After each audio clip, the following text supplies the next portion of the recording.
శ్రీ కేదారేశ్వర రథకల్పం. శుక్లాం వరదరం విష్ణుం శశివర్ణం చతుర్భుజం ప్రసన్నవదనం ధ్యాయో సర్వయజ్ఞే ప్రశాంతయే. పూజకు ముందు మధ్యలో గౌరవం మీద పసుపు కుంకుమ బుక్క గులాలు అక్షంతల పువ్వులు వేసుకొని నమస్కరించండి. శ్రీ కేదారేశ్వరుని నివాసమున యమరత్నం నందు 60 కోట్ల నవరత్నములు, 99 కోట్ల శివాలయములు, 86 కోట్ల బంగారు గోపురములు, 28 కోట్ల శివలింగ స్థానములు కలవు. ఇట్టి వైభవం గల పర్వతమునందు కోటలు, శిఖరములు, మకర తోరణములు, మాణిక్యములు ప్రకాశింపనున్న దివ్య గృహమున నవరత్నముల గల గద్దె మీద పరమేశ్వరుడు సుఖాసీనుడై కొలువుదీరి ఉండగా, సూర్య చంద్రులను నేత్రులుగా పులిచర్మము ధరించి బయట బ్రహ్మయు, లోపల విష్ణుడును, ముందర వినాయకుడును, కుమారస్వామియు, వీరభద్రుడు, బసవేశ్వరుడు, పదమ గంధీశ్వరులు, మునిగుంబములు కొలువుచుండగా, మేనకాది అసరసాలు, కిన్నెర, కింపురుష, గరుడ, గర్వ సిద్ధాంతి, విద్యాధార గానంబులు పాటలు పాడ, తూర్పున దేవేంద్రుడు, ఆగ్నేయ భాగమున అగ్నినేత్రుడు, దక్షిణ భాగమున వాయువును, నైరుతి భాగమున నైరుతును, వరుణ భాగమున వరుడును, వాయు భాగమున వాయుదేవుడును, ఉత్తర భాగమున కుబేరుడును, ఈశాన్య భాగమున రుద్రుడును, ఈ విధముగా అష్టదిక్పాలకులు, సప్త మహర్షులు, నవగ్రహాలు, నక్షత్రములు పరివేష్టించి సేవింప నారదుడు గానము చేయగా, చండేశ్వరుడు డమరుకము వాయించ, భుగ్నేశ్వరుడు నాట్యమాడ, సర్వశాస్త్ర వినోదములు వికసించనున్న పార్వతీ సమేతుడైన పరమేశ్వరుడు ఉన్న సమయమున దేవతలు మునిగుంబులను పరమేశ్వర రూపమును వద్దకు వచ్చి, దేవ ఏల నోములు నోచుటకు, కత్రులు చేయుటకు శ్రీ పాద పద్మములు చూపితిమి, సకల ఐశ్వర్యములు కలిగి ఉంటిమి, అయినా నీకొక చిన్న విన్నపము వినగలరు. ఏ రథము చేయు సకల అభివృద్ధి కలుగునో అట్టి రథము ఆనతిమ్మని అని అడగా, పరమేశ్వరుడు సుప్రసన్నుడై ఈ విధంగా చెప్పినాడు. మా భాగ్యం. యుగములకెల్లా మొదలు కృతాయుగమును, సంవత్సరములకెల్లా మొదలు ప్రభావనామ సంవత్సరమును, మాసములకెల్లా మొదలు చైత్రమాసమును, తిథులకెల్లా మొదలు పాడ్యమును, వారములకెల్లా మొదలు ఆదివారమును, రథములకెల్లా మొదలు ఆదివారమును, రథములకెల్లా మొదలు శ్రీ కేదారేశ్వర రథము అని తెలిపెను. ఈ రథమును నోచిన వారు ధనకనక వస్త్రవాహనము కలిగి పుత్ర పౌరుద్రి ఆశ్చర్యముగా పొందెదరు. ఈ రథము నోచుకున్న వారికి ఈ లోకమునందు ముక్తియు, పరలోకమునందు భక్తియు కలుగును. శ్రీ కేదారేశ్వర రథము చేయువారలు ఆశుజ శుద్ధ సప్తమి మొదలుకొని 21 రోజులు ప్రతిదినము ఉత్తరేణి పుడకతో దంతస్నానం చేసి, మంగళ స్నానం ఆచరించి, పరిశుద్ధమైన బట్టలు ధరించి, గృహమును గోమయముతో ఆకిలి ముత్యపు ముగ్గులు పెట్టి, పచ్చని తోరణము చుట్టి, పాలవెల్లికి అలంకరించి, కింద ముత్యాల గద్దె పీట నుంచి దానిపై పరమేశ్వరుని ప్రతిష్ఠించి, ఇంద్రుడు, అగ్ని, వాయు, నైరుతి, వరుణ, వాయు, కుబేరుడు, ఈశాన్య అను అష్టదిక్పాలకులు నిలిచి, సప్త నైవేద్యములు ఏర్పాటు చేసి, కన్నెపడుచు ఒడికిన తెల్ల నూలును, ఎర్రటి పట్టు నూలును 21 పోగులు పోసి, 21 ముడులు వేసి, పంచామృతములు చలి, పంచసూత్రములు శ్రీ కేదారేశ్వరుని ఎదుట ఉంచి, 21 జాజి పువ్వులను, 21 పోగులు తోరణములు, 21 పసుపు ఉండలను,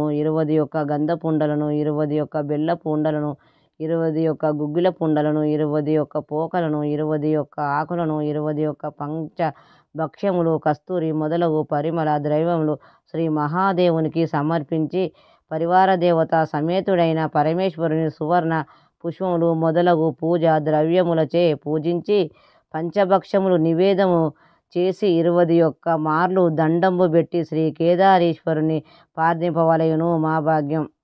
ఈ విధమున ప్రతి సంవత్సరము నోచిన వారికి సకల ధాన్యములు, ధనకనక వస్త్రవాహనములు కలుగునని ఆనతించెను. ఈ రథము గౌరీదేవిను ఈశ్వరుని అర్ధమాయను. పూర్వభాగమున శక్తి పన్నులుగా మహామునులతో సిద్ధ గర్వంధ కిన్నెర కింపుషాదుల తోడను వెలుగొందుతున్న కైలాస పార్వతి శ్రేష్టమందు లోకనాథుడైన పరమేశ్వరుడు భవాని సమేతుడైన సుప్రసన్నుడై బ్రహ్మాది దేవతలకు దర్శనమిచ్చెను. మా భాగ్యం. సూర్యాగ్ని పావనములు, శశికరును, ఇంద్రాగ్ని దేవతలు వశిష్ఠించి, మహాములు, రాబాది దేవతాశ్రీలు, బ్రవి మొదలగు సేవని, గణపతి నది, భుగ్నేశ్వరుడు మొదలగు శిఖరము స్వామివారి ఆజ్ఞానంతో గానము చేశారు.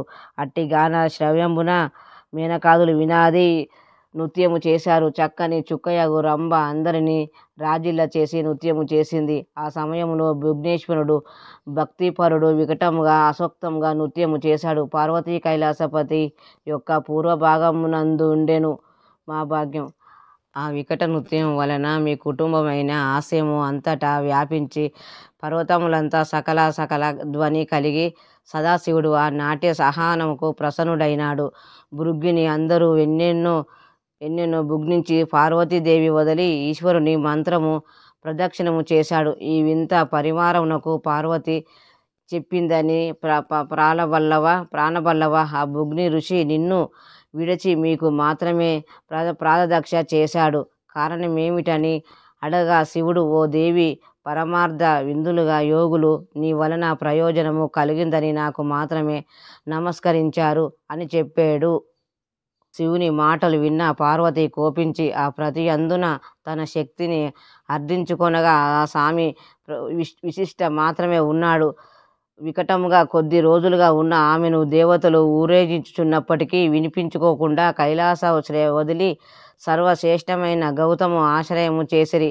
పరమంజుడైన గౌతముడు భవాని రాకకు గమనించి, అమ్మ, నీవు వచ్చుచుండగా గల కారణమేమిటి?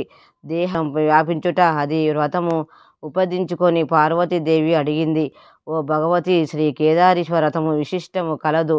వ్రతము వలన మీ అభివృద్ధి పొందగలరు. ఈ వ్రతమును భాద్రపద శుక్ల పక్షమందు పవిత్ర మనస్కురైన రుచిగా గృహమునందు ఈశాన్య భాగములో ఈశాన్య ధనరాశి పోసి దాని మీద పూర్వ కుంభ నుంచి దాని 21 పోగులతో చుట్టి కశపను దారము బంగారానికి వెండి గాని ధనాన్ని గాని నుంచి గంధము పుష్పములు నర్శించి పాద దక్షిణ నృత్యముల వారించే అచ్చట కేదారేశ్వరుని ప్రతిష్ఠి చేసి చంద గానము కస్తూరి కుంకుమాదులు శ్రీగంధము పుష్పములు తాంబూలాదులు వస్త్రములు నివేదము గావించి యద్ధశాస్త్ర ప్రకారంగా దీపధూపములచే ఏవి కవితను సౌఖ్యములైన చోల్య లేహందులకు కదలి మనసు మంద్రి ఫలములు నైవేద్యము చేసి తాంబూలములు నొసగి సూత్రములు చేసి బ్రహ్మవాక్యములు యక్షములు దక్షిణ ఇచ్చి వ్రతమును స్వల్వగా నన్ను సృష్టి ఈశ్వరుడు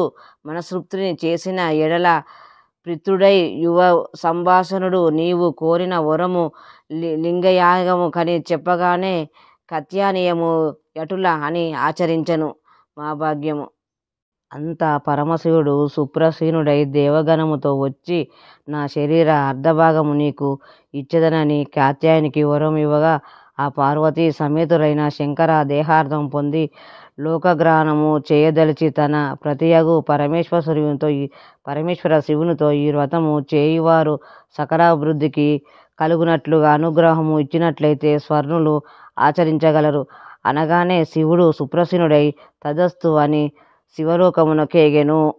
బ్రహ్మదేవుడు కృషబ్రహ్మను పిలిచి 4 యుగములనందు వార్చే శ్రీ కేదారేశ్వర వ్రతము నోయింపమని యాజ్ఞ ఇచ్చెను. అంత కశ్యప ప్రజాపతి స్వర్గమునకు వెళ్ళి ఇంద్రునికి ఈ వ్రత విధానము నేర్పించి అందరికీ కేదారేశ్వర వ్రతము నోయింపమని ఇంద్రుని సెలవిచ్చెను. ఇంద్రుడు 3 లోకముల యందు ఉండు వారిచే నోయించెను. లక్ష్మీదేవి నోమి విష్ణుమూర్తి యొక్క వక్షస్థలము నివసించి రోహిణీదేవి నోమి చంద్రునికి భార్య ఆయను. సరస్వతీదేవి నోమి బ్రహ్మదేవుని వాకవాయను. శశిదేవి నోమి ఇంద్రునకు అధిపతి ఆయను. ఇంద్రుడు నోమి స్వర్గమునకు అధిపతి ఆయను. కిన్నెర కింపురుషాదుల నోమి సర్వ సౌఖ్యములు నొందుచుండిరి. రంభ ఊర్వశి మేనకల నోమి అమృత శశీశూరులను పొందినారు. అగస్త మార్కొండయాదులు నోమి సర్వ పూజులైరి. కృతాయుగమున బలిచక్రవర్తి నోమి ఇంద్రుని జయించెను. శ్రీరాముడు నోమి రావణ్ణి వాదించెను. గంగాదేవి నోమి శివుని జటమందు నిలిచెను. విష్ణుదేవుడు నోమి వైకుంఠాధిపతి ఆయను. బ్రహ్మదేవుడు నోమి సత్యలోకమునకు ప్రభువాయను. మా భాగ్యం. ఈ 6 నోచి చక్రవర్తులు మహారాజులు అయినారు. ధర్మపరము ధృతరాష్ట్రుని భార్యగు గాంధారి నోమి 9 కుమారులు 1 కుమార్తెను పొందెను. పాండురాజు భార్యగు కుంతీదేవి నోమి ధర్మ భీమార్జునులను నోమి సకల దేవతలు పొందెను. అర్జునుడు నోమి పశుపస్త్ర స్థానము పొందెను. పాండవులు 5 నోమి చాలా కాలము రాజ్యమాగు పాలించినారు. అంతటా కలియుగమున ప్రవేశించగా మానవుల పాపములు చేసి యమలోకమునకు పోవుచున్నారు. యముడు బ్రహ్మదేవుని వద్దకు వెళ్ళి కొందరు మాత్రము ధర్మము తప్పక శివలోకమునకు పోయిరి. కానీ మిగిలిన ప్రజలందరూ నరలోకమునకు వచ్చుచున్నారు. నా లోకము చాలదు కావున కొందరిని పుణ్యాత్ముల చేయుటకు ఉపాయము ఆలోచించమని వేడుకొనగా బ్రహ్మదేవుడు కృషబ్రహ్మను పిలిచి, నీవు భూలోకమునకు వెళ్ళి కలిపాపములు తొలగించచేయు శ్రీ కేదారేశ్వర వ్రతము ప్రజలచే నోయింపమని పలికిన కశ్యపుడు భూలోకమునకు రాగా కంచీపట్నం పాలించు కాంతార విష్ణుడను రాజు ఎదుర్కొని స్పష్టంగా ప్రాణము చేసి అర్ధపర్ధముల ఇచ్చి పూజించి తమ పట్టణమునకు తీసుకొని పోయి సింహాసనపై కూర్చోబెట్టి స్వామి మీరు వచ్చిన ప్రయోజనము తెలుపమని చెప్పిన ప్రజాపతి ఇట్లాయను. బ్రహ్మదేవుడు భూలోకముకెళ్ళి కేదారేశ్వర రథము ప్రజలకు బోధించి రమ్మంచిన వచ్చితి అని చెప్పగా కాంతార విష్ణుడు సంతసించి కశ్యపుడు చెప్పిన విధముగా నోమింపెను. నగరవాసులు కూడా కేదారేశ్వర రథము నోమింపని నోచిరి. అంతా కశ్యపుడు వారిని దీవించి ఉజ్జయిని మహాకాళి పట్టణమునకు వచ్చెను. ఆ పట్టణమునకు రాజాగు విక్రమాదిత్యుడు ఎదురేగి స్పష్టంగా దండప్రాణములు ఆచరించి అష్టైశ్వర్యములతో పూజించి వారిని అనుమతితో తాను కూర్చొని స్వామి మీరు వచ్చిన కారణము ఏమియో ఆనతి ఇమ్మని ఆ కశ్యపుడు బ్రహ్మదేవుని యాజ్ఞచే భూలోకమున శ్రీ కేదారేశ్వరతము ప్రజలచే నోయింపమని చెప్పెను. అంతా ఆ రాజు సంతసించి తనను తన నగరమందలి ప్రజలను ఆ ముని చెప్పిన విధముగా శ్రీ కేదారేశ్వరుని పిలిచి నియమనిష్టలతో పూజించి ఈ రథము ఆచరించి ఆ తర్వాత కశ్యప మహర్షి అచ్చటి వారిని దీవించి పోవుచు ఒక బ్రాహ్మణుడు దరిద్రుడైన విచారించుండగా దాని దరిద్రము పొడగొట్టదలచి దానిచే శ్రీ కేదారేశ్వర రథము నోయింపమని అతట ఆ బ్రాహ్మణునికి 2 కూతుర్లు కలిగిరి. అందు పెద్దది పుణ్యావతియును చిన్న కూతురు భాగ్యావతియును పేరోది అష్టైశ్వర్యాలైన ఉండిరి. వారిలో పెద్ద కూతురు ఆగు పుణ్యావతి కాంతార విష్ణుడు అను రాజు చూసి మోహించి అమ్మాయి ఆ తండ్రిని నీ కుమార్తె అయి నాకిమ్మని అడిగను. అందుకు బ్రాహ్మణుడు సంతసించెను. పిదప ఆ రాజు సకల స్థానములతో వచ్చి ఆ పుణ్యావతిని వివాహము చేసుకొని పోయెను. ఆ తరువాత ఉజ్జయిని పట్టణమునకు పరిపాలించి విక్రమాదిత్యుడు ఇచ్చేసి భాగ్యావతి అగు నీ చిన్న కూతురి నాకు ఇచ్చి వివాహము చేయమని అడగా ఆ బ్రాహ్మణుడు సంతసించెను.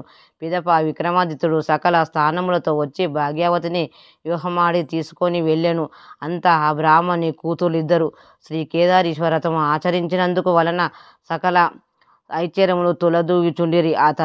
ఆ తర్వాత భాగ్యావతి గర్భధురులైన తన చేతి అందలి నవరత్న కంకణములు ముందర కేదారేశ్వర రక్షాధారము నల్లగా ఉన్నదని తీసుకొని సమీపమున కాకర చెట్టు ఉండగా దాని మీద పొరవేసెను.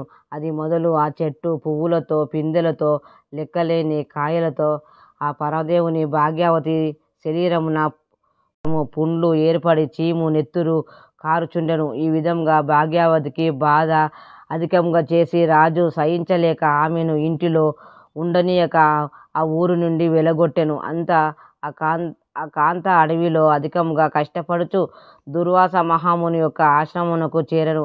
అంతా దుర్వాస మహాముని వృద్ధించే చూసి ఈ భాగ్యావతి కేదారేశ్వర రథము ఉల్లంఘించిన రక్షను తీసుకొని మంత్రించి ఆమె యొక్క మెడకు కట్టెను. ఆ మీదట ఆమెకు గల కానాంతులు గాడలు పోయి చీము నెత్తురు కారకుండా అరుసి ఆమెకు భోజన ఏర్పాటు కల్పించెను. ఆ భాగ్యావతి కేదారేశ్వరుని రథము ఉల్లంఘనం చేయు కాలము నాటికి 2 నెలల గర్భము ధరించి ఉండెను. ఆ గర్భము వృద్ధించెను. సమయము నిండినంత దుర్వాస మహాముని ఆశ్రమమును బాలుడు జన్మించెను. ఆ శిశువు మహాదేవుడై సుప్రసన్నుడై ఉండెను. అతని జాతక మాంద్రులను ఆ మునివరులను ఆధ్వర్యంలో జరిపించి విజయసీనుడైన పేరు పెట్టించెను. ఆ చిన్నవాడు 8 సంవత్సరాల వయసు కలవాడే అమ్మ నా తండ్రి ఏడి, మన బంధువులు ఏరి, మన పట్టణం ఏది చెప్పు అని అడగగా నా భాగ్యావతి దుఃఖించి కుమారుని దగ్గరకు తీసుకొని కుమార నా గతి చెప్పున ఈ కష్టము చెప్పెను. మన పట్టణము ఉజ్జయిని మహాకాళి అని తెలిపెను. మీ తండ్రి విక్రమాదిత్యుడు, మీ పెద్ద తండ్రి కాంతార విష్ణుడు, మీ పెద్ద తల్లి పుణ్యావతి అని తెలిపి ఆ తప్పుల వలన నీ తండ్రి సహించగా వెలగొట్టగా నా ఈ మార్గమున వచ్చి ఈ ఆశ్రమమును చేరితిని. ఈ మునివరులు కరుణించి నా కర్మ విమోచనము చేసెను. ఈ మహర్షియే నాకు తల్లియు తండ్రియు అని ఇచ్చటనే ఉంటిని అని తెలిపెను. అంతటా ఆ పుత్రుడు తల్లి వద్దకు వచ్చి అమ్మ నేను పెద్ద తల్లి వద్దకు పోయి వస్తువాహనములు అడుక్కొని వచ్చేదా అని చెప్పి ఆ మహర్షికి తల్లికి నమస్కరించి తెలిపెను. అంతటా వారు ఆ బాలుని ఆశీర్వదించి వెలుటకు ఆజ్ఞ ఇవ్వగా అంతటా బయలుదేరి పెద్ద తల్లి ఊరు కాంచీ పట్టణము చేరి పుణ్యావతి గృహమున విచారించగా పొగ ఆ గృహమునకు కావలి ఉన్న పరివారకులు అడ్డంగించి వారికి పుణ్యావతి మాకు పెద్ద తల్లి అని చెప్పెను. అంతటా పరివారకులు లోపలికి వెళ్ళి పుణ్యావతికి చెప్పగా ఆమె వచ్చి ఆ బాలుని చూసి ప్రశ్నలు అడిగి అతడికి అంతఃపురంలోకి తీసుకొని వెళ్ళి స్నానం చేయించి భోజనం పెట్టించి భుజించను.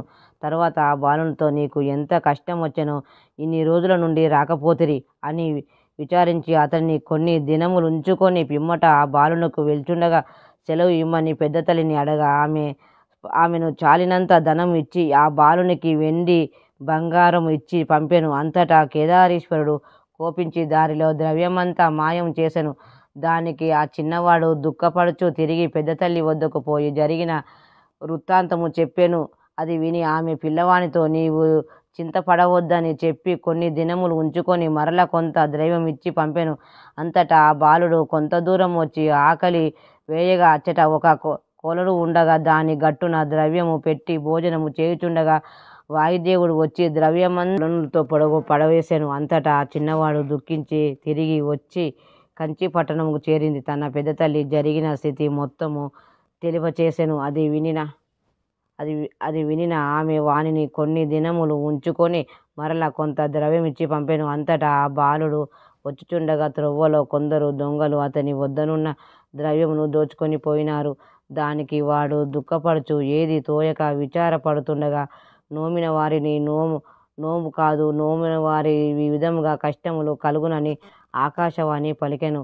అతనికి ఆ బాలుడు తిరిగి పెద్ద తల్లి వద్దకు పోయి ఆమెకు దొంగలు కొట్టిన సంగతి ఆకాశవాణి పలికెను.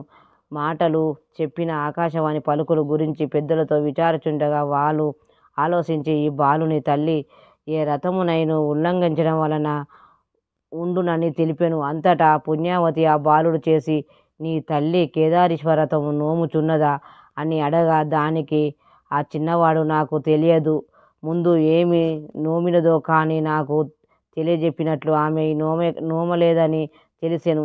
దాని మీద ఆమె విచారించి వారిచే నోమించి కేదారేశ్వర రక్షను ఆ బాలుని మెడకు వేసి దానికి చాలా ద్రవ్యము ఇచ్చి పంపెను. అతడు మున్పటి మార్గము ద్వారా వచ్చుచుండగా కొలను వద్దకు వచ్చి భోజనము పెట్టించుచుండగా కేదారేశ్వర రథం దర్శనమిచ్చిన మీ సొమ్ము మాకెందుకని తెలిపి ముందు దారిలో మాయం చేసిన ధనమిచ్చాను.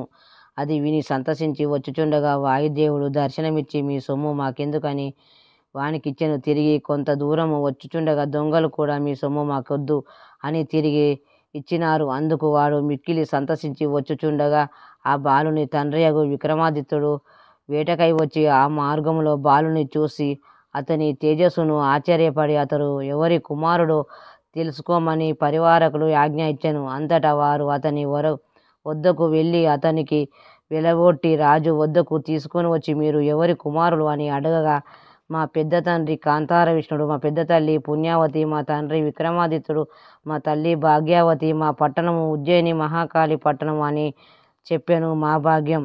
అది విని రాజు ఆ బాలుడు తన కుమారుడిని నమ్మి వారిని కౌగలించుకొని కొంతసేపు బాధపడి మీరు ఎచ్చట ఉన్నారని అడగా ఆ బాలుడు మేము దుర్వాస మహాముని ఆశ్రమయందు ఉన్నామని చెప్పాను. అది విని ఆ రాజు సంతసించి సర్వస్థానములతో ఆ ఆశ్రమం వద్దకు పోయి గుర్రము దిగి దుర్వాస మహాముని దర్శించి స్వాష్టంగా ప్రాణము చేయగా ఆ మహర్షి రాజుకు కూర్చోమని తెలిపి కుశల ప్రశ్నలు అడిగి పరివారకులు అడుగు రాజాకు భోజనము పెట్టించి కర్పూర సహితమగు తాంబూలాదులిచ్చి రాజును చూసి శ్రీ భాగ్యావతి శ్రీ కేదారేశ్వర రథము ఉల్లంఘన చేసినమని ఈ విధంగా జరిగింది ఆ నోమి పని చెప్పెను. అది విని రాజు సంతసించి ఆ మహర్షికి సమర్పించి ఆ ఋషి దీవెనలు తీసుకొని ఆయన వద్ద సెలవు తీసుకొని భార్య పుత్రుని తీసుకొని కంచి పట్టణమునకు రాగా కాంతార విష్ణుడు ఎదురేగి తన గృహమునకు తీసుకొని పోయి భోజనములు చేయించగా సంతసించి అచ్చటి నుండి వెడలి తన పట్టణమునకు సకల స్నానంబులతో ప్రవేశించను. ఆ పట్టణ ప్రజలందరూ సంతసించి మంగళహారతులు ఇచ్చిరి. ఆ రాజు తన గృహములో ప్రవేశించి సుఖముగా ఉండెను. అటు తరువాత గోదాన, అన్నదాన, గజనాథ, అశ్వనాథ, భూనాథ, హిరణ్యదాథ వస్త్రవాహనము చేసి సకల సామ్రాజ్యములో సుఖముగా రాజ్యము ఏలుచుండిరి. మా భాగ్యం ఈ కలియుగమున కన్యలు నోముతే కళ్యాణము అగును, గొడ్రాలు నోముతే కుమారులు కలుగుదురు, వింతవులు నోముతే సౌభాగ్యము కలుగును, ఎవరెవరు వారి కోరికలు దలిచి నోముతే ఆయా కోరికలెలా పొందురు. ఈ నోము నోముతే మోక్షము కలుగును. ఈ వ్రతము ప్రతి సంవత్సరము తప్పకుండా ఎవరు నోమిన ధనకనక వస్తువాహనము కలిగి పుత్ర పౌత్రి ఆశ్చర్యము గాచెదరు. తుదకు స్వర్గము లభించును.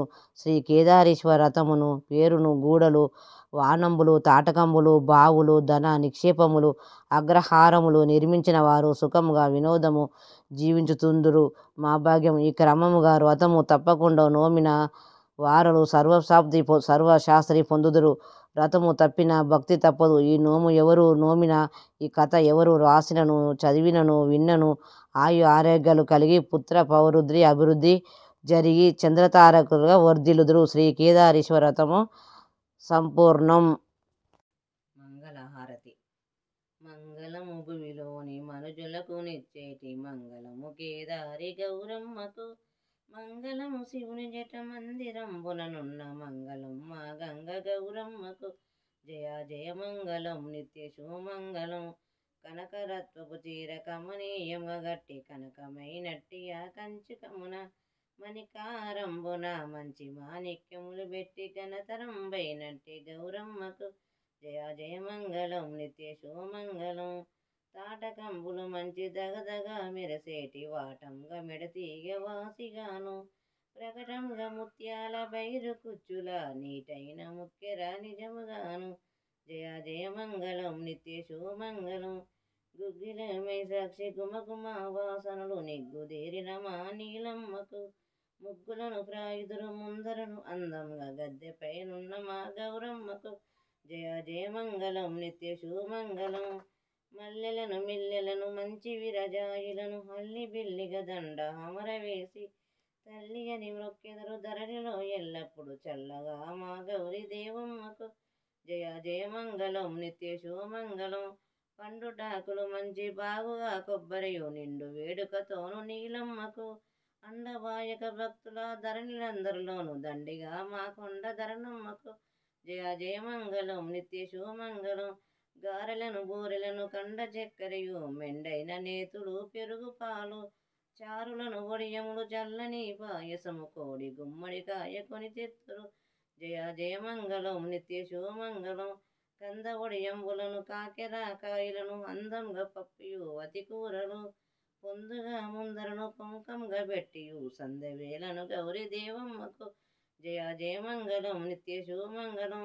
పట్టు చీరలు పాడి పంటలు కనకంబు గట్టియు కరుడు ఇష్ట సంపదలెల్ల ఎలిమితో నిచ్చేటి పట్టభద్రుని గన్న గౌరమ్మకు. జయ జయ మంగళం నిత్య శుభమంగళం.